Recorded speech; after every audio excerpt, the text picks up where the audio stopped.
¿Me escuchan bien? Sí, yo te escucho bien. Bueno, está bien entonces, buena conexión. Que mi conexión no es muy buena. Ya, creo que ya estamos todos, ¿no? Mm, ¿Está Milka?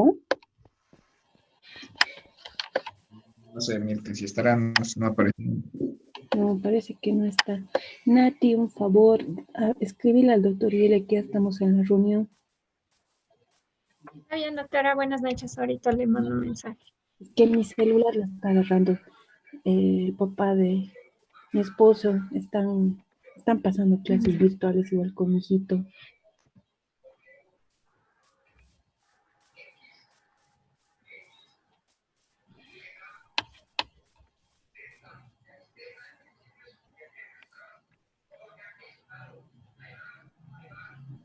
Y nos avisas que te responde así, si no empezamos de una vez la reunión.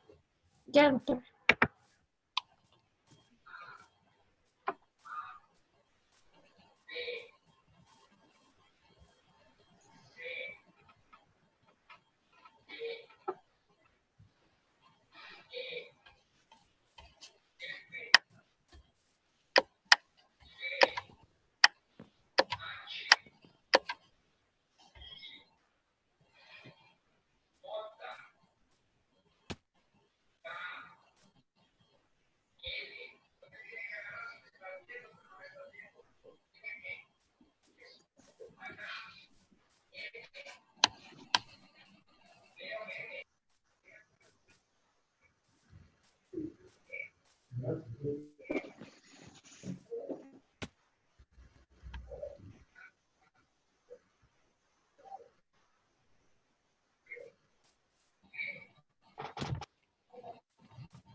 Ya le dije, doctor, y ya le pasé el código también.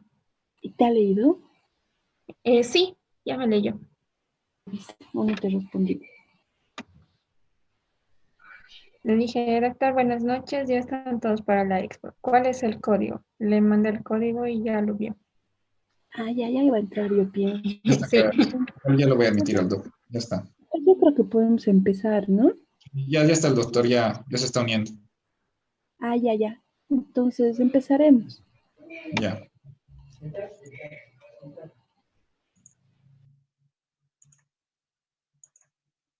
América más, un ratito.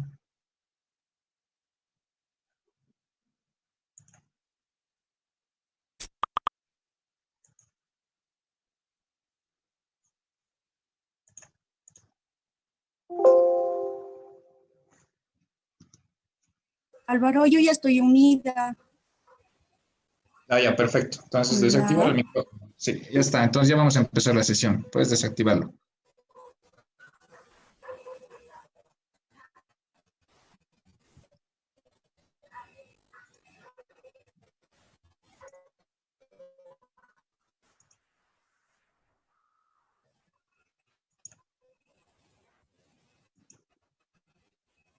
ya.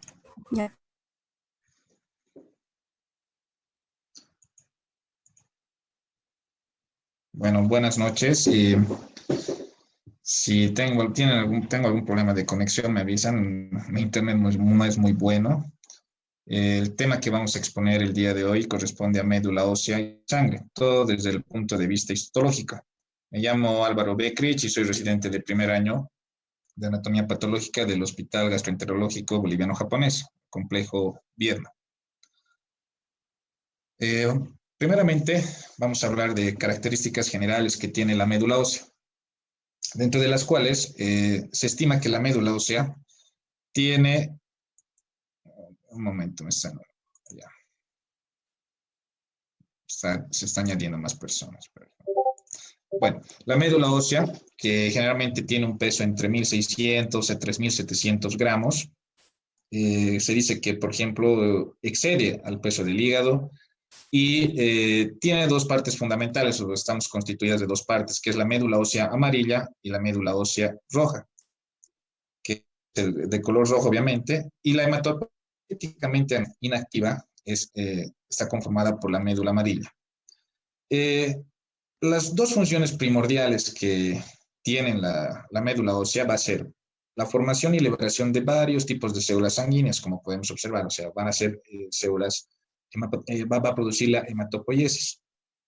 Además, también produce la fagocitosis y degradación de determinados materiales que se encuentran en este sitio, además, por ejemplo, de células como los eritrocitos, aquellas células anormales o células que se encuentran seniles. También se puede producir la secreción mediante las células, la formación de células plasmáticas y para la formación de anticuerpos. Diversas técnicas se pueden realizar para el estudio de la médula ósea, pero las que generalmente usamos son las preparaciones de citologías por aspiración, como las tomas de biopsias.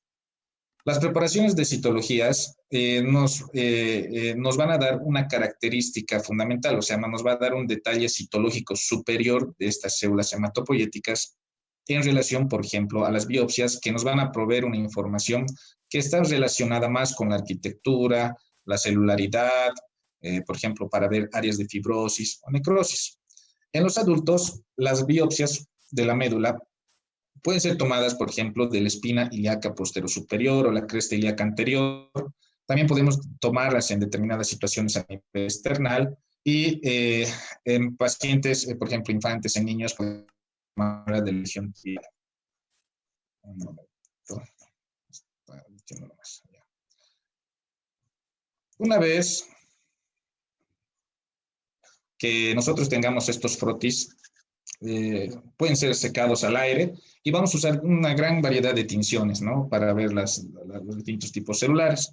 Desde las tinciones conocidas como Romanowski, la MGG, que es la May Granwell Jamesa, el Wright Jamesa, o el azul de Prusse, que es conocida como el método de ferrocianida ácida de Pearl.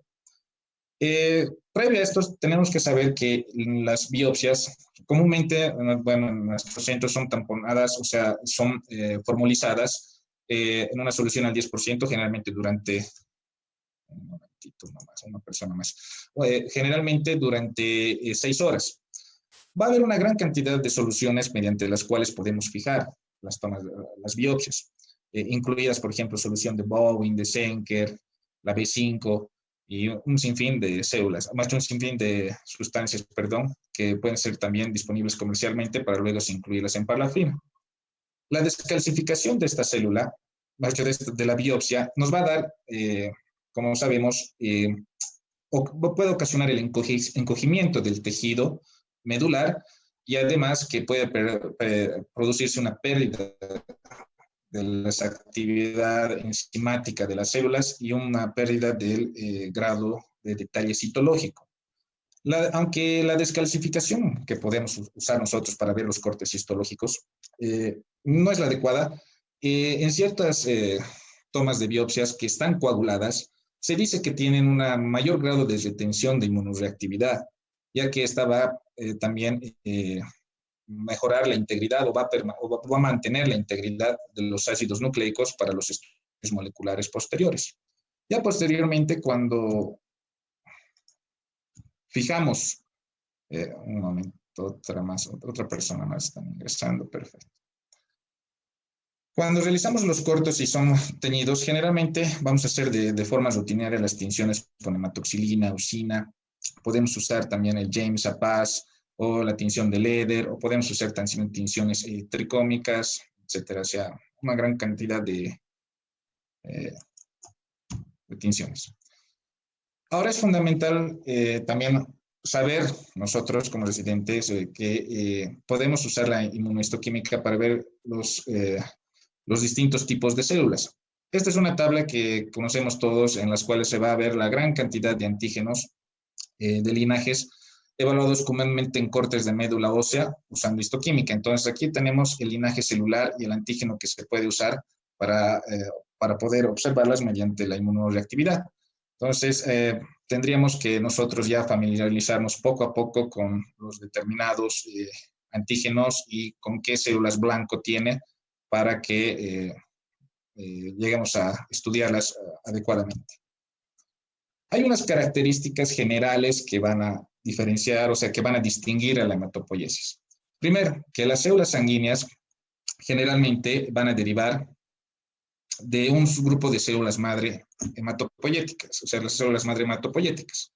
Posteriormente, estas células madre van a generar las células madre mieloides, las células madre pluripotentes para ir a las determinadas linajes celulares.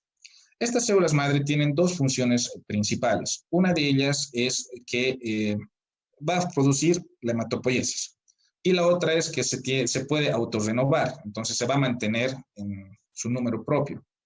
Y las células, por ejemplo, madres pluripotentes, en el caso de las células madres linfoides, van a dar origen, por ejemplo, a todos los linfocitos.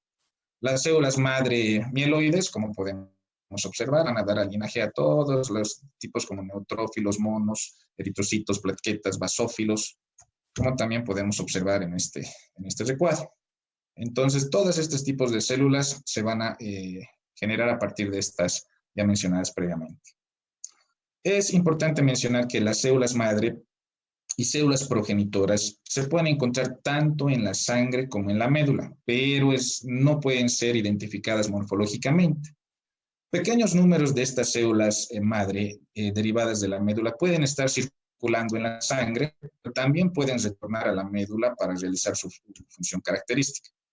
Es fundamental decir que toda esta regulación de la hematopoiesis va a involucrar diversos factores de crecimiento, como podemos observar en estas tablas, que nosotros aprenderlos de memoria es un poco complicado, pero ya poco a poco vamos a ir familiarizando qué tipo de factores encontramos, el sitio de origen de estos factores y la acción principal sobre las células blanco. ¿Para qué nos sirve? Todos estos tipos de células, todos estos tipos de factores, ¿qué son? No son más que son glicoproteínas que van a influenciar tanto en el crecimiento, en la supervivencia y la diferenciación de las células blanco a través de estos mensajeros secundarios. En ausencia de estos factores de crecimiento, esta célula puede producir o puede sufrir una apoptosis. Como por ejemplo, un ejemplo claro tenemos, siempre menciona por ejemplo la eritropoyetina, que generalmente se produce cuando las concentraciones de oxígeno, tenemos una hipoxemia, se van a liberar cantidades de eritropoyetina para que vayan a actuar sobre las colonias de los eritrocitos, los proliferen y los maduren, y así se forme una cantidad mayor de eritrocitos como medio compensatorio por la disminución de oxígeno en sangre. Además, es fundamental decir que no solamente son factores estimulantes, algunos de ellos también pueden funcionar como factores inhibitorios de la división y replicación de algunos tipos de células. ¿Cómo está organizada la médula? La médula, como sabemos, al nacer, la mayoría de los neonatos, o sea, todos los neonatos tienen la médula ósea roja, o sea, hematopoyéticamente activa. Con el paso del tiempo, ya vimos que esta médula se va a ir reemplazando por la médula amarilla, que está conformada con una mayor cantidad de células adipocitos y que pueden, a medida que transcurra el tiempo, o sea, que la persona se torne más añosa, puede ser completamente reemplazada, la médula roja por la médula amarilla. Se dice que un promedio de alrededor de entre los 20 hasta los 30 años, las médulas óseas rojas solamente podemos encontrarlas en determinadas regiones, como por ejemplo en las diáfisis del fémur, del húmero, podemos encontrar en el hueso del cráneo, vértebras, pelvis y también en el sacro. Como sabemos, las cavidades medulares de la mayoría de estos huesos contienen, de trabéculas, contienen huesos de tejido esponjoso. Estas áreas están como, por ejemplo, podremos ver, aquí es donde las contienen la médula ósea roja. Vamos a ver que en áreas del endostio, las células consisten en un tipo de células de revestimiento que son muy aplanadas. Entonces, aquí encontramos a los osteoclastos y los osteoblastos. También es importante mencionar que la irrigación que se puede dar a partir de la médula va a estar fundamentalmente dada por dos tipos de vasos, la vena nutricia y la arteria nutricia. Estos van a penetrar, como podemos ver en las diáfisis, de forma oblicua, diagonal, y la arteria nutricia va a emitir ramas tanto ascendentes como descendentes para luego formar o ramificarse en capilares e ir hacia la periferia. Estos se abren hacia los sinusoides y posteriormente van a ir drenando en vénulas, que más adelante van a ir colectada la sangre por venas colectoras para drenar en la vena longitudinal central y esta a su vez en la vena nutricia. La médula tiene fibras tanto mielínicas como amielínicas en lo que corresponde a la inervación, pero se dice que esta no tiene un drenaje linfático, carece de drenaje linfático. ¿Cómo está formada la matriz extracelular, o sea, el tejido conectivo de este tipo de células? De este tipo de estructura. La médula normal se dice que contiene una red escasa e incompleta de fibras de reticulina. Entonces, esta se dice que está constituida por colágeno tipo 3. Otros componentes también pueden encontrarse en esta matriz, pero son secretadas por las mismas células, o sea, como por ejemplo la fibronectina, proteoglicanos, como el heparinsulfato, con retinsulfato. Esta es se podría decir, es una sección en la cual se va a ver las fibras de reticulina y que están impregnadas con plata de reticulina para la observación al microscopio, ¿no? Perfecto. Hablando de las células, ¿qué células tiene el estroma? Está comprendida por los osteoblastos, los osteoclastos, macrófagos, mastocitos, células endoteliales y también algunos adipocitos. Lo que respecta a los osteoblastos son células que están presentes en el endostio y que se encuentran en zonas donde depositan la matriz, o sea, van a formar en zonas osteoides y frecuentemente están dispuestas en una capa continua y da la apariencia de que fuera una zona epitelial porque pueden estar dispuestas en una o dos capas. Ya vamos a ver más adelante, pero los osteoclastos son ya células son más grandes, multinucleadas, y la función de los osteoclastos ya sabemos que es la resorción ósea. Los osteoblastos se originan a partir de las células progenitoras que también están relacionadas o asociadas con el cubrimiento endostial. Producen una gran cantidad de citoquinas como la interleucina 6, factores como el factor estimulante de la colonia de los granulocitos, y en citologías, por ejemplo, de aspiración, estos osteoblastos se dice que tienen una forma oval, alargada, tienen un citoplasma basófilo abundante y un solo núcleo que generalmente es excéntrico, que daría la impresión de que está extruido. Este es un ejemplo de los osteoblastos. Y acá podemos ver una célula plasmática. Entonces, también las células plasmáticas tienen esta configuración de lo que es el núcleo extruido, pero son completamente diferentes, ¿no? En cuanto al tamaño, a la configuración del citoplasma. Además, que dice que en el citoplasma puede persistir una área pálida que corresponde al aparato de Golgi. Los osteoblastos se dice que tienen una actividad para fosfatasa alcalina y como en estos casos también podemos ver una gran cantidad de osteoblastos. Es otro ejemplo, ¿no? de las células estromales. Por otra parte, los osteoclastos se caracterizan por ser células muy grandes, de citoplasmas generalmente abundantes, que contienen gránulos azurófilos que van desde un color rojo hasta un color morado, púrpura, y sus núcleos son redondos, o sea, son generalmente ovales, redondos, pero que tienen unos contornos, o sea, que están con unos contornos bien delimitados y que no se superponen. Es importante mencionar que también estos osteoclastos a nivel de cortes histológicos podemos encontrarlos en unas lagunas que se conocen como las lagunas o los pozos de Houship y que generalmente o es la función de estos participando en la resorción ósea.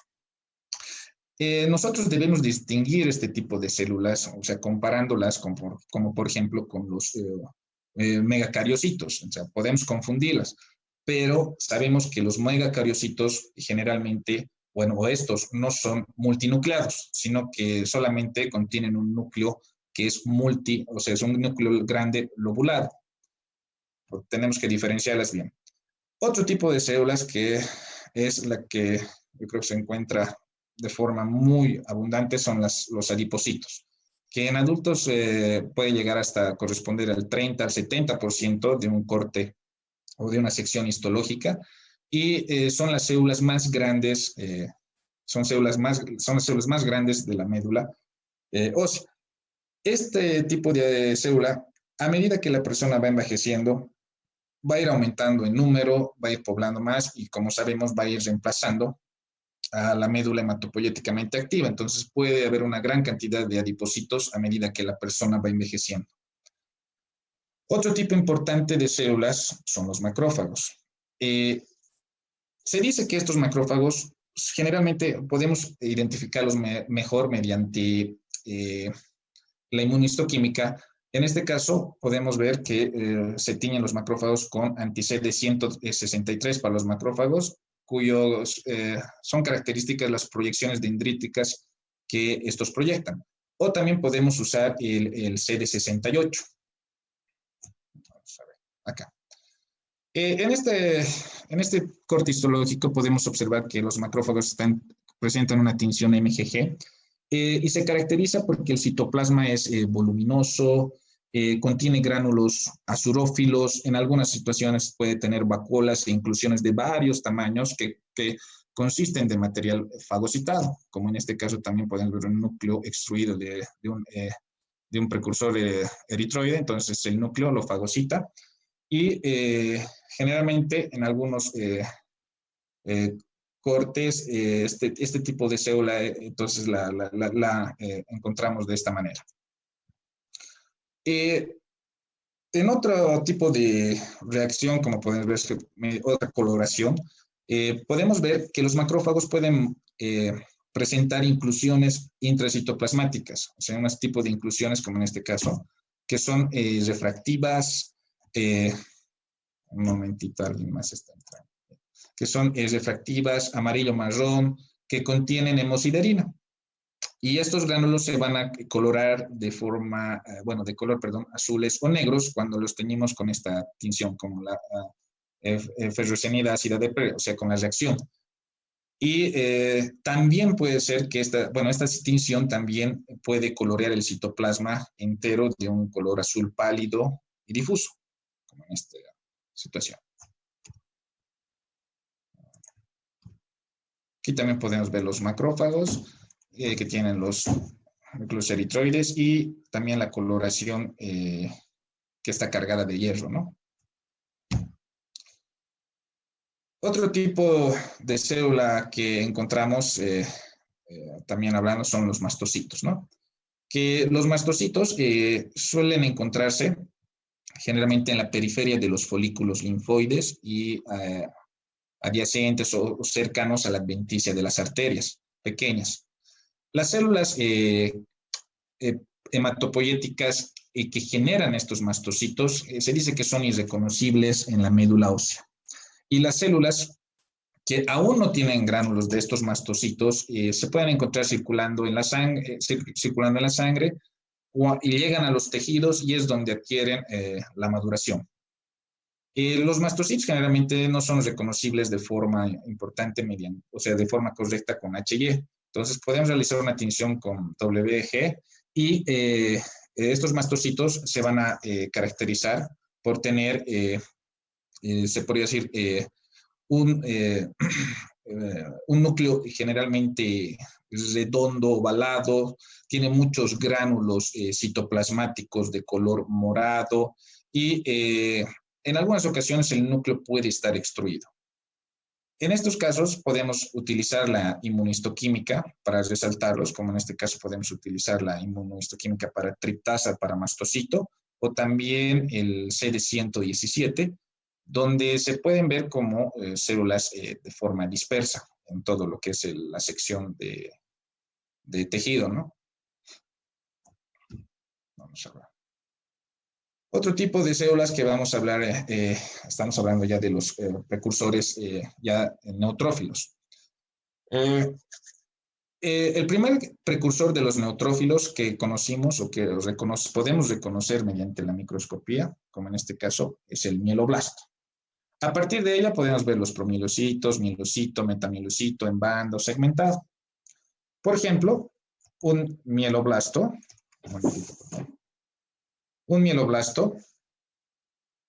aquí también podemos ver un mieloblasto, perfecto.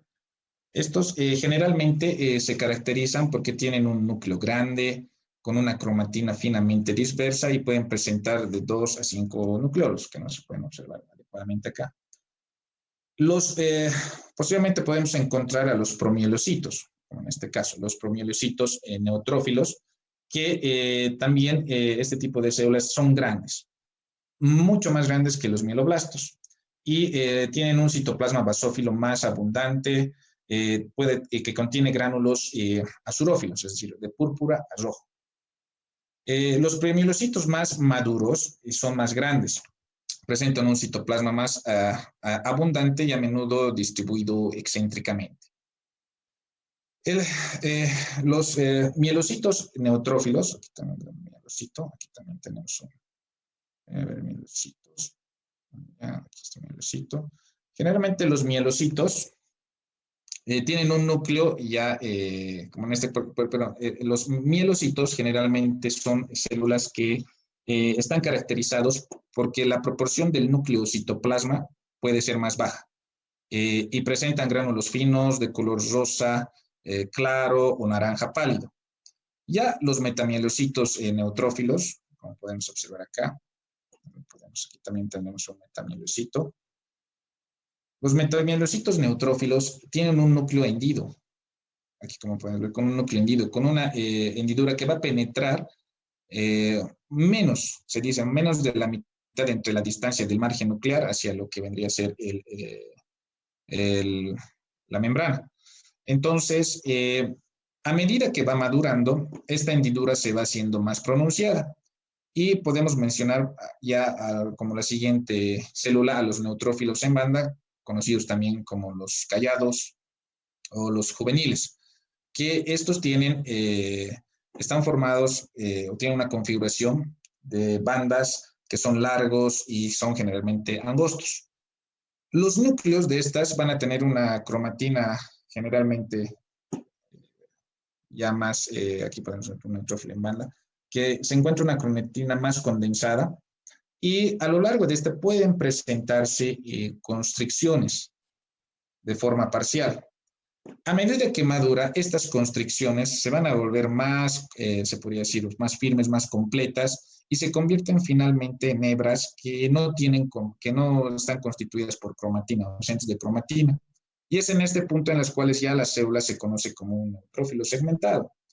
La mayoría de estos neutrófilos segmentados, o sea, la forma madura, tiene generalmente de 2 a 5 segmentos que están unidos por estos filamentos. Aquí también podemos ver un neutrófilo segmentado, ¿no? Maduro. Acá también podemos ver los distintos tipos de células, por ejemplo, un metamielocito en relación a uno que en banda. También se dice que este tipo de células tienen una coloración, por ejemplo, en los mielocitos, no se puede ver, una coloración débil para el PAS y también es más fuerte en los neutrófilos, ya se puede decir más maduros. La intensidad de la tinción, a medida, por ejemplo, también pueden ser teñidos con sudán negro, y estas tinciones se incrementan a medida que también el neutrófilo, bueno, este tipo de células va madurando. Con la histoquímica se ha determinado también que existe en este lisozima y también que hay lactoferrina en los ya más maduros. Como sabemos, ya en cortes histológicos, las células granulocitopoyéticas que son tempranas, o sea, es decir, los mieloblastos, promielocitos, generalmente se encuentran cerca del endostio, de las trabéculas y junto también a los procesos adventiciales de las arteriolas. Ya cuando las células se tornan más maduras, los granulocitos neutrófilos, como en este caso podemos observar, los granulocitos neutrófilos se encuentran a menudo a nivel central. Entonces, las partes más inmaduras a nivel periférico y ya los granulocitos maduros a nivel central entre las áreas intertrabeculares, que son adyacentes a los sinusoides. Se dice que estos mieloblastos, por ejemplo, no se puede identificar con HY, o sea, comúnmente con los teñidos. Podemos usar, por ejemplo, para los mielocitos, la peroxidasa, y también para los granulocitos neutrófilos se puede observar. O también otro tipo de coloración que es el que va a dar una declaración de la alfa-naftol. Aquí vamos a ver una más, acá. Aquí podemos observar la inmunohistoquímica para la mieloperoxidasa, en el cual los granulocitos se van a teñir de color café oscuro. Esa es la reacción que le va a producir esta sustancia. Como en este caso también podemos observar, ¿no? Coloración café mediante la mieloperoxidasa. Acá también podemos observar, ¿no? Que es la configuración ya mencionada antes, que los precursores se encuentran más hacia la periferia y ya los neutrófilos ya maduros se encuentran a nivel central. Otra estirpe celular, otro tipo de células que siempre nosotros vemos son eosinófilos y basófilos. Los precursores de estos, los promielocitos eosinófilos, como en este caso, tienen núcleos generalmente redondeados con una cromatina dispersa y tienen unos nucleolos abundantes que tienen, se dice, dos tipos de gránulos, que son colores rojo-naranja y van hasta el color morado oscuro. Por otra parte, los mielocitos eosinófilos van a tener núcleos más pequeños, con una cromatina más aglutinada, una relación núcleo-citoplasma un poco más baja y con pocos o ningún gránulo basófilo, ¿no? Por otra parte, los metamielocitos eosinófilos tienen solo unos gránulos, unos cuantos gránulos eosinófilos grandes. Como sabemos, los mielocitos basófilos, metamielocitos y granulocitos van a estar caracterizados por esta presencia de gránulos grandes. Aquí vamos a ver, metamielocitos basófilos, acá. Presencia de estos gránulos grandes que a menudo se dice que yacen sobre el núcleo y pueden ser teñidos, estos gránulos, de cuando ya están más maduros, se tiñen metacromáticamente con azul de toluidina. Es una tinción de Jameson, ¿no?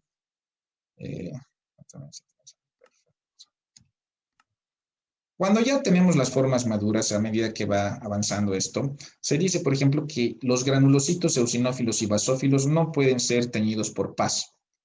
La periferia de estas, por ejemplo, de la serie eosinofílica, nosotros las reconocemos fácilmente porque presentan ese color rojo, como en este caso también los eosinófilos, ese color rojo brillante, refractivo, característico, que está conformada por los gránulos de eosinófilos, que está conformada, como ya sabemos, por las proteínas eosinófilas, catiónicas, la proteína básica mayor, que son los responsables, como sabemos, de eliminar parásitos, tienen esa función.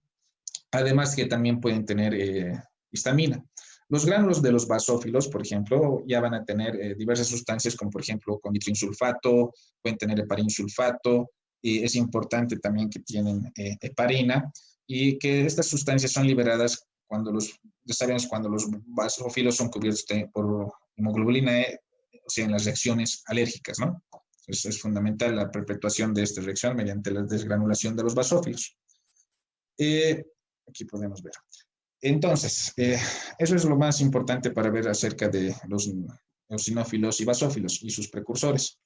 Otro tipo de célula que hallamos comúnmente o que debemos encontrar es, por ejemplo, los monocitos. Este tipo de células sugieren que estos monocitos comparten con los macrófagos, osteoclastos, un progenitor común. Y perdón, o sea, es la forma madura, es el macrófago, ¿no? Entonces, se considera que estas células van a formar parte del sistema fagocítico mononuclear, o sea, es parte fundamental. La forma madura de los monocitos son los macrófagos, ¿no? Pero vamos a ver primeramente este tipo de célula. Los monoblastos, como se puede decir, aquí podemos ver que están mediante una tinción de Wright-Jameson, que aquí podemos ver el primer precursor reconocido, que es reconocible por las tinciones, es que son células generalmente grandes, con núcleos levemente hendidos, una cromatina gruesa, nucleolos pequeños, etc. A medida que este tipo de célula va madurando, los núcleos ya se tornan, se puede decir, una forma más hendida, van hundiéndose y presentan una granularidad más obvia. Y se dice que también los granulocitos, por ejemplo, los monocitos maduros de la médula son más pequeños, con núcleos ya profundamente doblados. Aquí también podemos ver un monocito, aquí un netrófilo. Son a menudo más pequeños y se ven más compactos que los que se encuentran en la sangre periférica.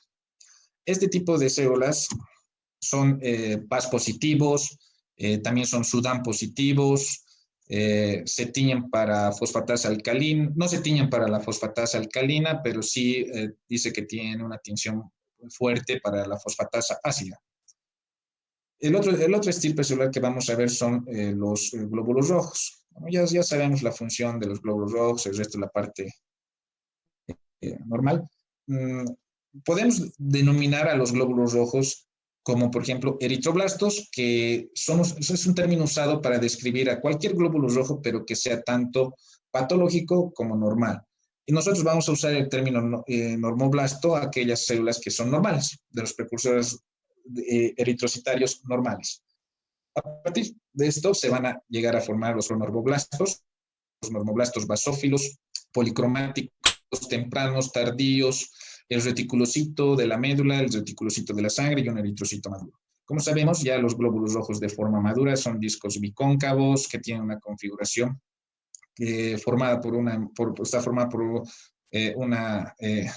contiene la hemoglobina que está formada por 4 cadenas, las alfas, 2 alfas y betas. Este es la hemoglobina del adulto.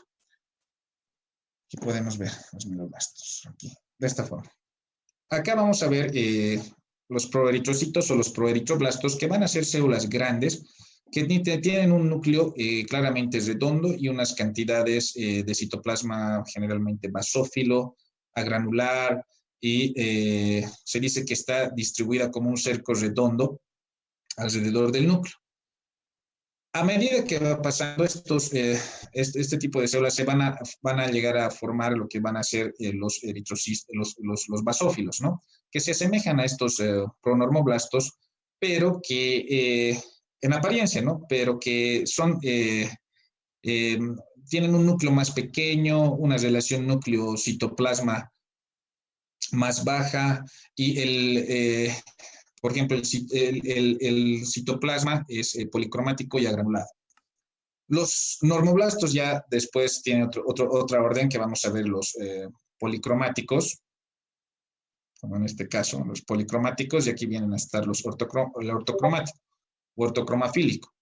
Los policromáticos generalmente, en un momento vamos a ver, los policromáticos son células que ya el núcleo generalmente es más pequeño, la cromatina se encuentra mucho más compactada y se va viendo la relación citoplasma-núcleo ya es más baja, entonces y generalmente ya el núcleo se va extruyendo hasta llegar a la parte ya que es el eritroblasto ortocromatófilo, que ya se ve ver que este va a ser el que va a extruir el núcleo, va a eliminar el núcleo y va a formar el reticulocito posterior. Estos reticulocitos posiblemente maduran, como sabemos, en la sangre, van a tardar una cierta cantidad de días para llegar a formar los eritroblastos, ya puesto los eritrocitos ya de forma madura, que van a ser la función, bueno, la célula final de este tipo de estirpe. Los eritroblastos se dice que normalmente no son negativos para el PAS, van a ser positivos para el Sudán, negativos para lo que es la peroxidasa, y hay una característica que puede ser teñida mediante la ferrocianidacida de PERL, como sabemos ya mencionadas anteriormente, que puede encontrarse unos, no sé muy bien, pero unos cuantos gránulos pequeños azules que se los puede observar a un gran, bueno, a un buen aumento, ¿no? O sea, y estos corresponden, por ejemplo, a los siderosomas que se observan generalmente en el microscopio, o sea, son depósitos de hierro. Como podemos ver en las secciones de médula, ya los eritroblastos, podemos aquí ver tres tipos de cianos, o sea, los que son la serie de los precursores eritroides tanto tempranos como intermedios a tardíos. Como podemos ver, a medida que van madurando, el núcleo se va teñiendo de forma más oscura, ¿no? O sea, tienen un núcleo redondo fuertemente teñido y tienen cantidades moderadas de citoplasma, pobre tinción, y se dice que estos pueden ser fundamentalmente identificados mediante la glicoforina A, como en este caso, que resalta los normoblastos y eritrocitos maduros. También se puede utilizar antígenos, como por ejemplo el CD71, para identificar las diversas etapas de maduración de los eritrocitos. El otro tipo de célula que nos toca mencionar es el de las plaquetas, ¿no? Que la mayoría de estas células está formada a partir de los, como sabemos, o sea, todas las células están formadas a partir de los megacariocitos, que son unas células muy grandes que tienen un contenido polipoide de ADN, porque a partir de estas que se van a fragmentar y van a liberar contenido de su núcleo hacia lo que es las plaquetas en su forma madura. Estas tienen generalmente un solo núcleo grande que forma ovalada, riñonada, y los megacarioblastos se pueden dividir en tres tipos, que son los megacariocitos grupo 1, el grupo 2 y el grupo 3. Los promegacariocitos van a ser más grandes que estos megacariocitos. Vamos a ver. Y tienen un volumen de citoplasma mayor. A medida, como sabemos, podemos observar que una vez que el núcleo se vaya a lobulizar, estos lóbulos se van a empacar bastante, se puede decir, de forma muy apretada antes de que se produzca el desprendimiento plaquetario. Entonces, a medida que va madurando, esta va a tener una configuración o una similitud, dice, a un metal martillado. Y el citoplasma, como podemos observar, ya de las plaquetas propiamente dichas, se van a tener de color azul pálido y tiene algunos gránulos azurófilos, y las plaquetas recién formadas son generalmente o ligeramente más grandes que las maduras. Vamos a ver la función de las plaquetas.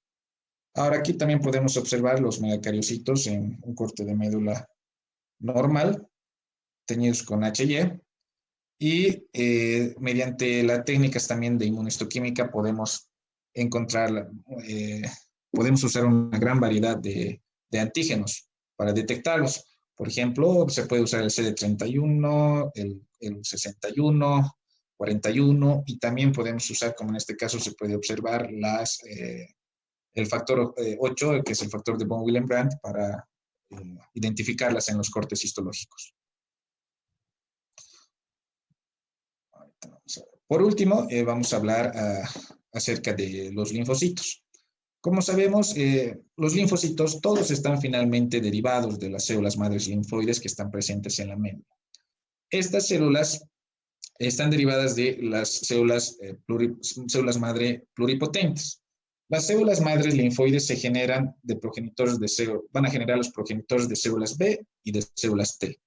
Las células B van a madurar, como sabemos, a través de un número de etapas independientes de antígeno y van a formar las células B. Esta maduración puede ocurrir tanto en la médula, bueno, ocurre en el ambiente de la médula ósea. Y estas células van a viajar una vez que maduran, bueno, van a viajar hacia zonas periféricas de tejido linfoide. Por otra parte, las células madre linfoides progenitoras de las células T van a migrar a través de la sangre, como sabemos, hacia el timo, y es donde estas sufren inflamación que es independiente ya de antígenos y se convierten en células T. Aquellas que van a reconocer sus propios antígenos son eliminadas y luego estas células T van a viajar por la sangre hacia zonas de células T de los órganos linfoides periféricos. Generalmente los linfocitos T y B ingresan al tejido linfoide y se activan para la división. La proliferación de las células B dependiente de antígeno ocurre en la médula normal y resulta en la presencia de células plasmáticas en este tejido. Es por eso que también se puede producir anticuerpos en este tipo de estructura. Mediante estudios inmunohistoquímicos podemos observar acá, como en este caso, que está dada para la CD20 y CD3, se dice que estos linfocitos generalmente se agrupan en estructuras linfoides, o sea, en estructuras que generalmente son circulares, que no tienen un aspecto de malignidad, y también se dice que los linfocitos son peroxidasa negativos y alfa-naptol negativos. Y más del 99% de estas células también son negativas para fosfatasa alcalina. Estos agregados linfoides que son focales y benignos casi nunca ocupan una localización, se dice paratrabecular. Y inmunistoquímicamente estos linfocitos benignos revelan típicamente una mezcla tanto de células B como de células T. Las precursoras, en este caso, por ejemplo, de las células B, como vamos a ver unas imágenes, son conocidas como hematogonias y son detectables en un número reducido, dice generalmente menor al 1%. Esto puede aumentar el número, por ejemplo, en procesos reactivos o degenerativos, en los cuales se va a incrementar el número de estas células para producir más células plasmáticas. Las células plasmáticas en el froti pueden tener esta apariencia, ¿no? De presentar solamente un núcleo mononucleada, o pueden ser en ocasiones multinucleadas, pero con el núcleo excéntrico es característico, y en algunas situaciones anormales también, como en esta imagen, se puede decir que pueden tener inclusiones intracitoplasmáticas grandes, redondas, acidófilas, que corresponden a los cuerpos de Russell. Por último, vamos a ver. Por último, se dice que este tipo de células generalmente se encuentran o se ubican frecuentemente en una asociación íntima con los vasos sanguíneos. Entonces, que aquellos, pero que no tienen una capa de músculo liso, y esa es la característica de este tipo de células. Por último, la parte de la celularidad de la médula se define, como sabemos, a la proporción del área de un corte histológico, excluyendo el hueso, que está ocupado por este tipo de células, por células hematopoyéticas. Entonces, la celularidad podemos evaluarla por conteo puntual o usando un ocular y con una cuadrícula, o métodos que generalmente usan computadoras. Como sabemos, mediante la descalcificación se puede reducir la celularidad, se puede producir un encogimiento de las secciones embebidas en parafina de aproximadamente el 5%. Entonces, al valorar una celularidad medular, se dice que va a variar notablemente, como sabemos, de un espacio intertrabecular a otra en una misma biopsia. Entonces, se dice que como datos de referencia, para que sea un examen confiable, requerimos al menos 5 de estos espacios trabeculares es decir, un espacio o un tamaño de un núcleo de biopsia de aproximadamente mayor a 2 centímetros. Y nosotros, a medida que vayamos viendo, estas son las características que tiene la médula a nivel normal, en cuanto al promedio de cada tipo de células y sus intervalos de confianza y el rango observado. Entonces, aquí podemos observar la célula que esperaríamos encontrar,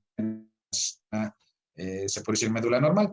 A comparación de que les mostré esta anterior imagen, aquí se ve un corte histológico en el cual existe una médula hipocelular que está, gran parte de ella está reemplazada por tejidos, por adipocitos, ¿no? Por tejido adiposo. Por ejemplo, hay una celularidad marcada de mieloblastos, entonces es una mieloide. Entonces, nosotros ya poco a poco nos vamos a ir orientando en cuanto a cuántos tipos de células, que el número en los cortes deberíamos encontrar normalmente. Eso es todo. Gracias.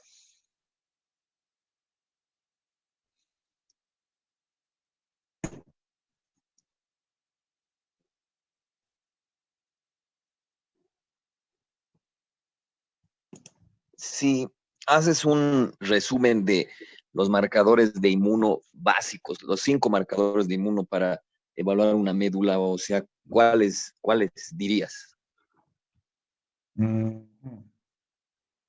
Podría usar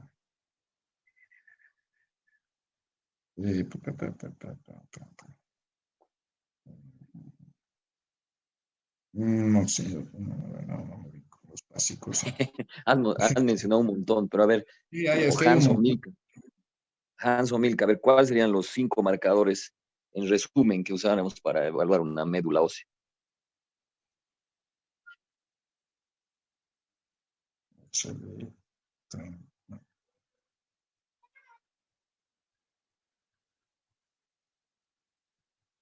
Como seguro se han quedado conectados y no están asistiendo, ¿qué? O cualquiera otro puede responder la pregunta. Doctor, buenas noches, estoy aquí.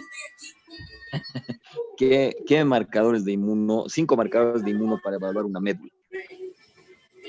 A ver, podemos empezar con CD3, CD20, CD68 igual. TDT para las formas inmaduras. Pero todos de la serie linfoide estás hablando. ¿Y de las otras? Para eritroide igual se puede utilizar anticuerpo antiglucoforina. Ya, glucoforina es uno que tiene que estar. Después, para nuestra pregunta, por ejemplo, para macrófagos, el CD68. Para plaquetas, el CD61 igual sirve. El para los polis, CD41. Para los para la polis. serie mieloide. A ver. El CD34 igual marca serie granulocítica, pero blástica. Ya, y MPO. Mieloperoxidasa. Exacto, sí puede ser eso. Sí, Natalia.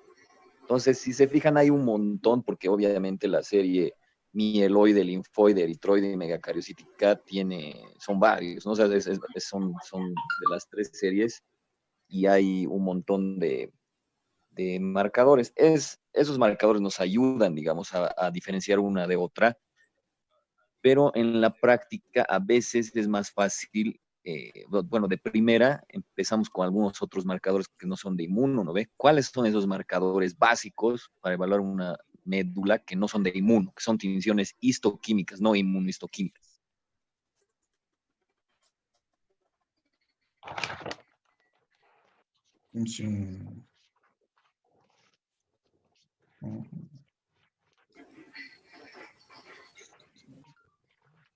Tinción de James ad hoc.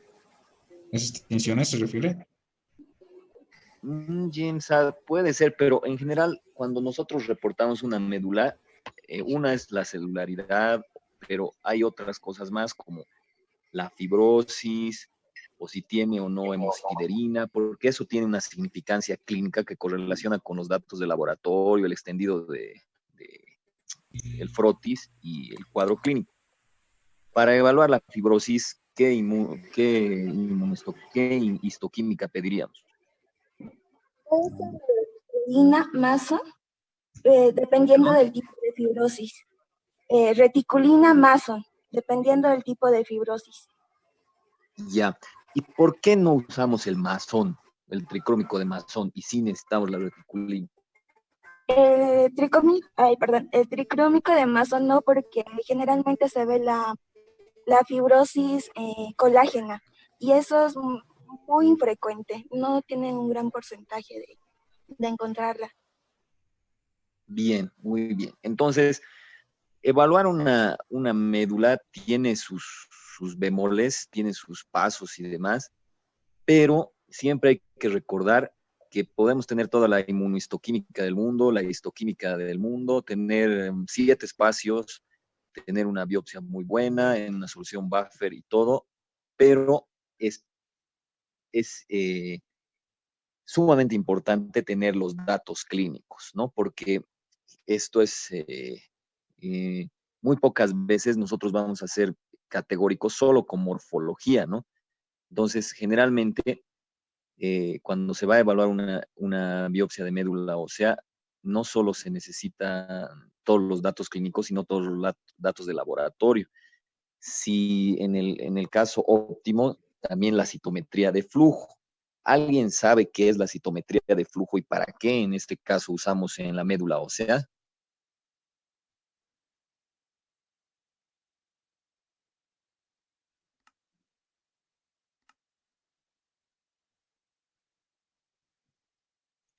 ¿Cómo es, Hans? ¿Estás ahí?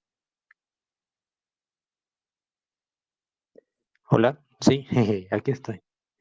Am, la citometría de flujo, si no me equivoco, es un estudio más para la médula ósea junto al aspirado de médula ósea, a los extendidos hematológicos, que en este caso nos ayuda a identificar las series celulares. Por ejemplo, algo importante en el aspirado de médula ósea es que este nos ayuda a dar un porcentaje del tipo de células, de los blastos, ¿no? La biopsia, nosotros en la biopsia no podemos determinar el porcentaje de los blastos o determinar en qué estadio están. Sin embargo, en el aspirado de médula ósea sí. Entonces, la citometría de flujo es otro estudio que sí nos permite porcentualizar qué tipo de blastos están y, o sea, es más precisa para decir qué línea estaría aumentada y en qué estadios estarían. Eso es lo que yo conozco en relación a eso. Sí, está bien. Y nosotros como patólogos nos ubicamos bien, o sea, le entendemos bien si le entendemos los marcadores de inmuno, si no es chino mandarín, porque lo básico hay que saber qué marcadores de inmuno marcan y sobre eso recién podemos entender un poco más lo que es la citometría de flujo. No sé, doctor, ¿alguna pregunta usted? No, me ha parecido, o sea, de por sí yo creo que esta presentación les queda como anillo al dedo, además de nosotros a los hematólogos, ¿no? Porque la parte de los extendidos celulares, por lo menos ni cuando estaba en la caja nos llegaban al laboratorio, tampoco nos llegan aquí, solo las biopsias. Entonces, muy buena explicación para recordarnos la morfología de las diferentes, de los diferentes elementos formes de la médula ósea.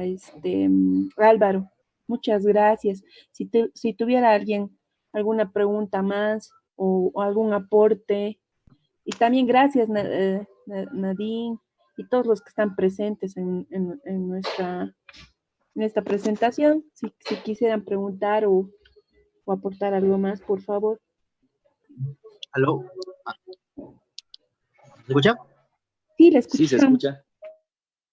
Sí. Bueno, acá en nuestro hospital en Loaiza, en Perú, básicamente mandan la biopsia de médula para descartar mielodiplasias o leucemias, ¿no? Básicamente un aumento de la celularidad en médula ósea. Y siempre normalmente les piden ciertos marcadores mínimos. He visto en otros países que piden todo un perfil completo, pero acá en Perú siempre piden CD3, CD20, CD10, aunque dice que el CD3 y el CD10 aporta mucho más que el CD3, CD20. Le piden también CD68 para ver histocitos, algunas veces CD38, y básicamente eso, ¿no? Aparte del CD5 algunas veces, no piden más cosas, pero veo en otros países que piden todo un panel porque supongo que tienen más posibilidades diagnósticas, pero en la citometría de flujo, como había mencionado el doctor anterior, sí tienen un panel, ¿no? Completo de que va con TDT, tienen un parecido al PAC5, y es mucho más completo, pero ellos trabajan bajo ciertos perfiles ya estandarizados, ¿no? La inmunohistoquímica tiene que correlacionarse con eso, pero en base a lo que nosotros tenemos, normalmente en el hospital pedimos, como le digo, 5 o 6 marcadores. En citometría de flujo son como más o menos unos 10 a 15 marcadores que ya están protocolizados, pues, ¿no? Pero igual uno tiene que apoyarse primero en la inmunohistoquímica, ¿no? Y después quizás poder solicitarle una aspirado de médula para mandarle citometría, siempre y cuando el hematólogo no tome una decisión anterior, ¿no? A la de nosotros. Pero básicamente así lo manejamos acá, o sea, no tenemos tantos marcadores para solicitar como hay en la citometría, ¿no? Entonces, lo básico lo pedimos y depende de cada escuela. No sé si cómo lo manejan allá los marcadores de inmunohistoquímica en Bolivia, ¿no?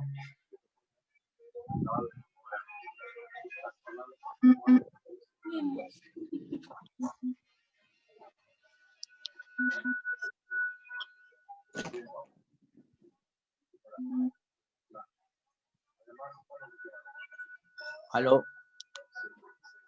Hola. Normalmente acá los estudios de inmunohistoquímica no se realizan en hospitales, instituciones, hospitales públicos o privados. La mayoría son laboratorios. Y generalmente se realizan por paneles de marcadores, ¿no? Entonces suele ser así. Y generalmente se inicia con lo que dijimos, ¿no? CD3, CD20 o ACL, y poco a poco en función a lo que se vaya encontrando, recién se van aumentando los marcadores, pero lo que se suele hacer son paneles. Lo que viene lo hace de una forma diferente de manejo. A veces no requieren paneles, ¿no? El doctor Chan, por ejemplo, lo que maneja son algunos marcadores clave o que son más útiles y no todo un grupo de marcadores. Y en función a los que son más prácticos, sí determina o guía hacia un diagnóstico, ¿no? El diagnóstico más probable. Lo que yo pienso que es más práctico por dos lados, porque se ahorra tiempo en marcadores y también se ahorra dinero. Acá acceder a la inmunohistoquímica resulta caro porque te cobran por un panel completo y a veces el costo del panel no representa el verdadero trabajo porque realizan 1 o 2 marcadores y otras veces realizan más de 20 o 25 marcadores, ¿no? Y el tiempo no varía, siguen siendo 15 a 20 días que se tarda. Pero esa sería la diferencia, ¿no? Generalmente lo manejamos aquí con paneles.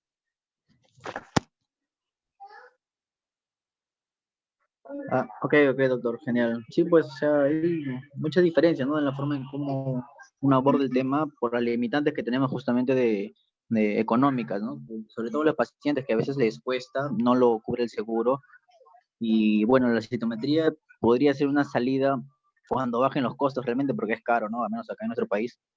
Y sería bueno que nosotros como patólogos entremos un poquito a ese campo de citometría, porque es básicamente como inmunohistoquímica, pero se podría decir en suero, ¿no? En imágenes, ¿no? En eventos, que es lo que se analiza en citometría, ¿no? Pero ha estado muy buena la exposición, les agradezco mucho y gracias por la información.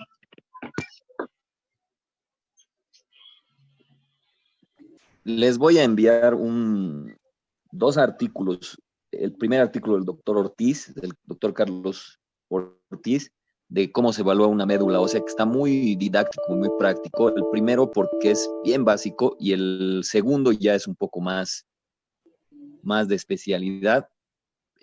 pero son los dos artículos que he visto que son los más didácticos posibles. Y como dijo Hans, este artículo no está basado en paneles, sino en los más importantes, ¿no? O sea, según lo que vas encontrando. Entonces, me hacen recuerdo que se los mande, se los suba los dos artículos para que vean. Primero lean el más básico y luego pasan al siguiente. Está bien.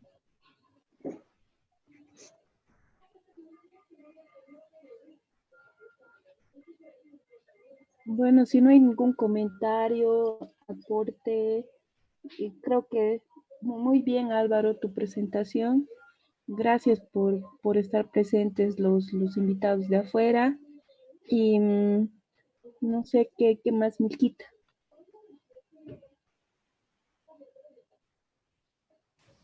Doctora, Sí, creo que no, solo recargarle a los chicos, más que todo a los R1, que si por favor, si tienen dudas sobre lo que tienen que poner o enfatizar más en su exposición, nos pidan ayuda. Estamos aquí Hans, yo y Natalia para poder guiarles. Bueno, no sé, según yo, me hubiera gustado más que ponga una descripción de lo que es la médula ósea, porque eso es lo que nosotros vamos a evaluar como patólogos, ¿no? Entonces, los chicos como teoría básica necesitarían saber lo normal de una médula ósea, entonces hubiera sido bonito que enfaticen más en eso.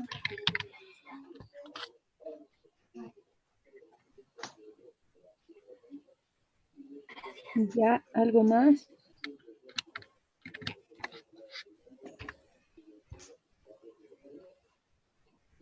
Miquita, No, ¿cuándo es doctora. la próxima? La próxima es mañana, doctora. No sé si el horario está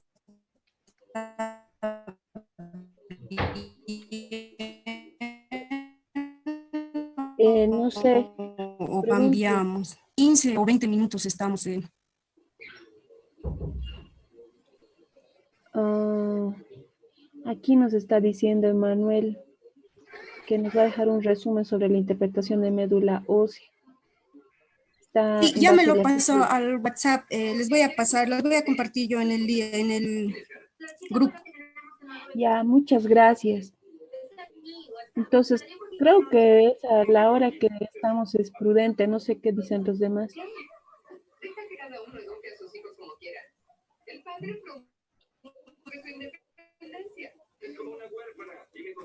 Creo que si nadie más dice nada, está bien, pues la hora nomás, Mirta, nadie está poniendo objeción. Ya, doctora, entonces nos vemos mañana. Ya, hasta mañana. ¿Qué tema es mañana? A ver, se lo busco.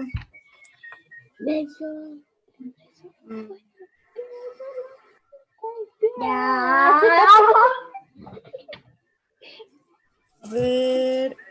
Es Natalia. Natalia expone macro y micro de apéndice secal neoplásico. Ya, está bien entonces. ¿Listo? Ya, hasta mañana, doctora. Hasta mañana, chicos. Hasta mañana, muchas gracias. Hasta mañana. Chao, chao. Hasta mañana, doctor. Hasta mañana. Mañana a todos.